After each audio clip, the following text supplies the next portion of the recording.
Welcome to Cukmekerb's coding class. Today, I'm going to show you how to change your favicon, which is this little icon in the top corner of your tab, right there. So you can make that whatever image you want. So I'm going to show you how to do that. Let's get started. Alright, so to get started, pop open your text editor or whatever you prefer to use to write HTML. Here's mine, and we're going to start with a doctype tag.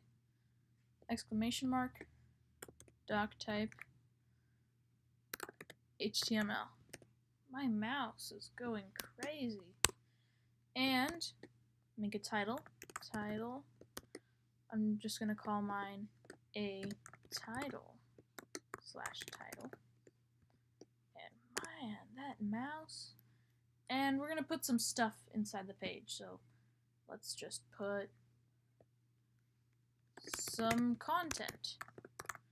And now, to make the favicon, create a link tag. Link rel equals, and this is the important part, inside of it, in quotes, type shortcut icon with a space in between shortcut and icon, and href equals, and paste in the link to an image. So I have an image of a clock on my desktop, so I'm just going to paste that in. Close quotes, slash right there, and do that. You don't do a /link tag. You don't need to do that. Save that file. I'm going to call it favicon.html.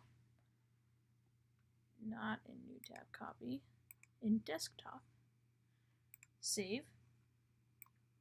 And now, pop open your browser, open a new tab,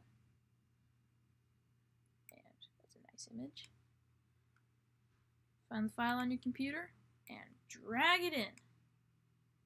And here it says a title, and it has some content, and if you zoom in, you can see a picture of a clock. Now, as you can tell, it's extremely pixelated, and that's because it's a very small spot.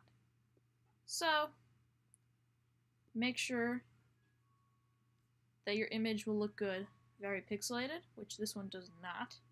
And also make sure it's a square, because as you can see, this clock looks kind of oval because the sides are squashed in, because it has to fit into, I think it's 20 by 20 pixels or something like that. It has to fit into a square, and if it doesn't fit, it'll just squash it, which is why the clock is taller than it is wide, when it should be perfectly round. It's because the image is not a perfect square. Alright, thanks for watching. Don't forget to like and subscribe, buy my merch, and next week I'm going to show you how to change the favicon with JavaScript. So, if you're interested in that, come back. Alright, bye! Oh, and remember to forget